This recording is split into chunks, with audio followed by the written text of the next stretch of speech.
Hi and welcome to Mark Deeks Music. This video is your first piano lesson. I want to set you on the way to becoming a piano legend by showing you some basic tips as to how and where to sit at a keyboard or piano, where to put your hands, how to hold yourself, and to help you find your first few notes. So let's get started.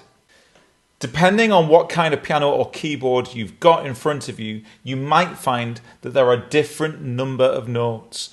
We're not going to worry too much about different kinds of keyboards and synthesizers right now, but essentially a full-size keyboard, whether it's an electric keyboard or an acoustic piano, will have 88 notes, and the most common form of smaller keyboard will have 61. But regardless of what you're sitting in front of, the idea of how you sit, where you sit, and how you hold yourself is exactly the same. I want you to be sat roughly over the middle of the keyboard. And when I was a kid, my piano teacher was trying to tell me where to sit. He always used to try and get me to find one particular note, and it's called middle C. Don't worry too much about if you don't know where the notes are on a piano yet, but we're going to try and find this one.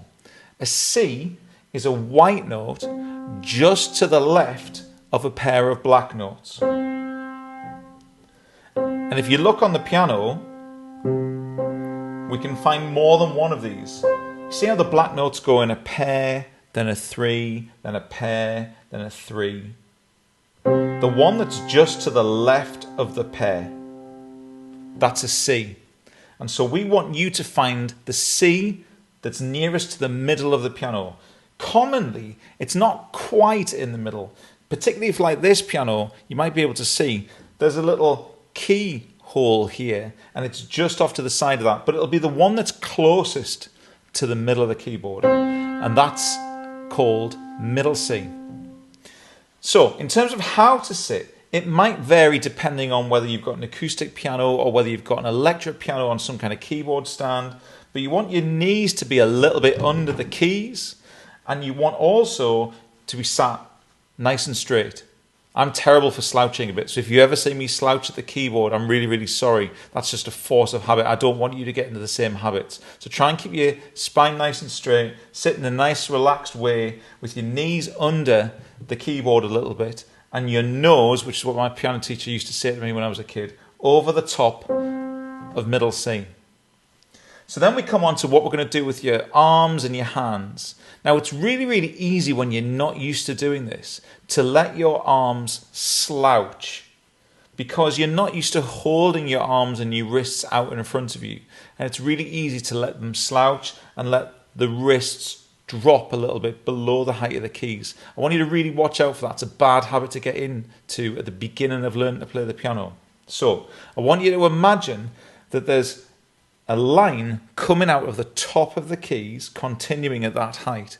That's roughly, it's not an exact science, but it's a good place to start, roughly the height that your wrist should be at. If I show you a little bit up higher up the keyboard, you can see on that camera there, imagine a line was coming out the top of the keys. That's roughly where my wrist should sit. I don't want it to drop. I don't want this to happen as I'm playing the piano.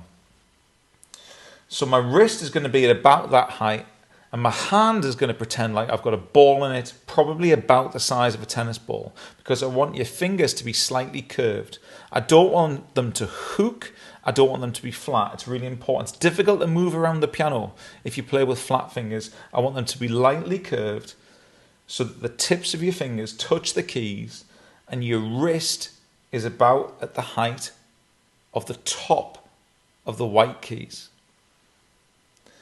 Now, I'm now going to show you a thing that you can do to practice piano technique even when you haven't got a piano in front of you. So to do that, I'm just going to put the lid down. You can see how dusty this piano is. Got a nice old piano here. Should have dusted it for the first lesson. This could be done on any hard surface, like a table or your knee or anything like that. And what you're going to do is you're going to hold your hand with the tips of your fingers just above the surface of, in this case, the piano or a table or whatever it is you're doing it with. Because this is a great way you can practice piano technique without needing to have the keyboard or a piano in front of you when you're first starting. Now, some people think that a great way to practice piano at this stage is to put the tips of your fingers on the surface and practice lifting your fingers up one at a time. Can you see that? And that's really not piano technique. That's a bad idea. That doesn't replicate exactly what piano technique is like. What you do is you have the fingers just above the surface and practice touching the surface like that. One finger at a time. Now at first that's going to feel really, really weird because you're used to your fingers working as a team. If you think about how many things that you use your hands for, whether you're picking something up or you're pushing or pulling something, the whole set of fingers tend to work as a team. Even if you use just a few fingers, like perhaps if you're tying a shoelace or you're holding a pen and you think of like your thumb, your index finger and the one next to it are doing the bulk of the work, and these fingers are really only going along for the ride, your ring finger and your little finger. Very rarely is it that you do something in life, other than perhaps if you can touch type on a computer, very rarely is it that your fingers work all independently of each other. But in piano playing, they need to. So you need to get used to what it feels like to move fingers individually. So one hand or both hands, perhaps just one hand at first, above a surface, not touching a surface. So lift it up just slightly and then practice what it's like to move one finger at a time and touch that surface. And as you get better at it, you'll get so that you can make a bit more noise on the surface. But at first, it's just going to be enough to get used to touching that surface. Try not to, here's a really good tip to try and avoid. You don't want to be lifting your fingers up. So the ones that you're not using, you don't want to be lifting out of the way. See how these fingers are now pointing in the air? That's a bad idea. You want them to stay all as close to the surface as possible and just move one finger at a time. Now, one of the main reasons that's going to be difficult, apart from the fact that I've already mentioned that your hand's not used to having the fingers moving independently, is that the muscles inside your fingers are connected. It's actually physically not possible to move one finger without some other ones at least flinching. Can you see that? Because they're connected. I've been playing piano for more than 35 years and my fingers still do that. But don't worry, that's scientifically impossible to get around. What you're trying to do is you get it so that they don't move enough to actually hit another note, because obviously that would be a bad idea. So you just want to be able to play one note at once. And you practice that by holding your fingers just above the surface and moving one at a time. So if I lift the lid back up, get your right hand thumb, put it on that middle C that we talked about earlier, the C just to the left of a pair of black notes, the one that's the closest to the middle of the keyboard that you're looking at. Put your right hand thumb on that note, just resting it on the surface of the note, because we're going to need to press it down. So whereas before, when we had the hard lid of the piano, we needed to replicate pressing down by having it just off the surface and then coming down to hit the surface. Now we're going to rest on the surface, and to press a note down, we need to actually move it downwards like that. So that's why doing the exercise that I've just shown you replicates piano movement properly. So you're going to put one finger on each key. You see that?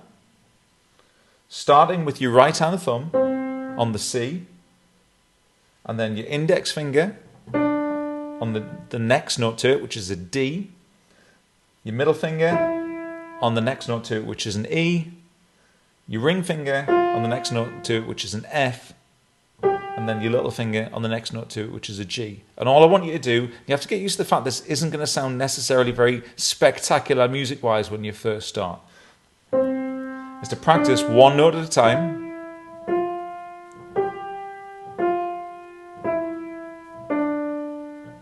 Going up the hand, that's left to right. The notes get higher as we go this way up the piano, and back down. Things to watch out for.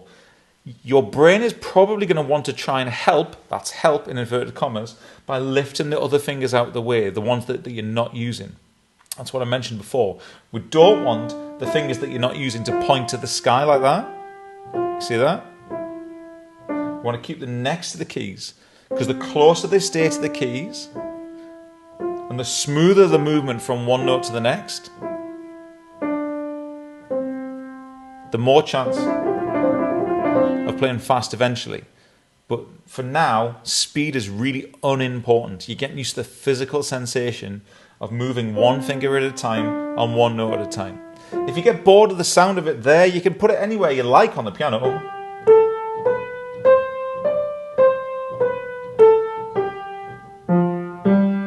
Pick a black note if you want.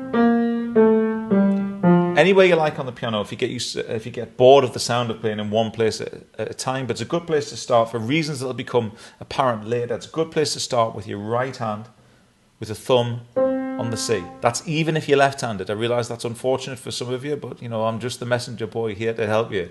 So sorry if you're left-handed. Saying that, it's a good idea to practice this with your left hand as well.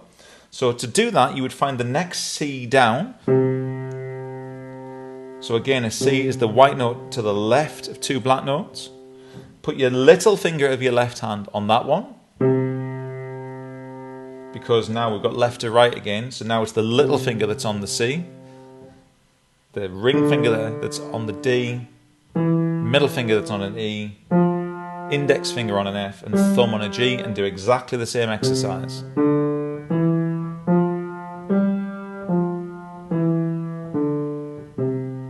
And then, if you're getting really ambitious and you think you've got this licked, you're on the way to becoming a piano legend, you can try both hands at once. So remember, that's left to right in both hands. So in order to play the same note in both hands, i.e. in order to start on a C with both hands, you're going to need the little finger in the left hand and the thumb in the right hand. And if you do those at the same time, you'll hear that they fit.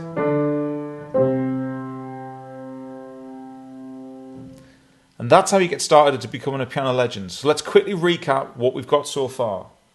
You're going to sit roughly with your nose over the middle C. However many notes you've got. A full-size keyboard's got 88. Most of the smaller ones have got 61. Your nose goes over that. Your knees go a little bit under the keys. You try and keep your wrists at the same height as the keys coming out. Imaginary top line of the top of the keys. Imagine that line was coming out. That's roughly where your wrist's going to be. You're going to have your fingers lightly curved with the tips of fingers on top of the keys, touching the keys, not pointing in the air, even if you're not using them. Try and keep them right close to the keys. That's going to be tricky at first. Don't worry. It takes a bit of practice, a bit of a knack. And then you're going to try to put your right hand thumb on a C, on middle C. Go through one note at a time. Again, not letting your fingers go in the air like that. And also in the left hand, with the little finger on the next C down. Same thing. Both hands together.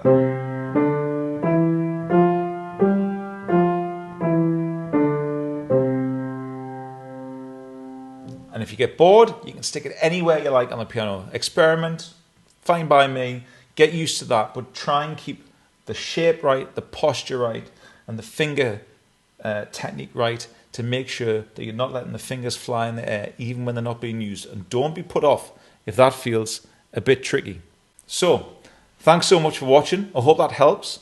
That's your first piano lesson. You're now on the path to becoming a piano legend. Don't forget to subscribe on the YouTube channel, and there'll be more from me very soon.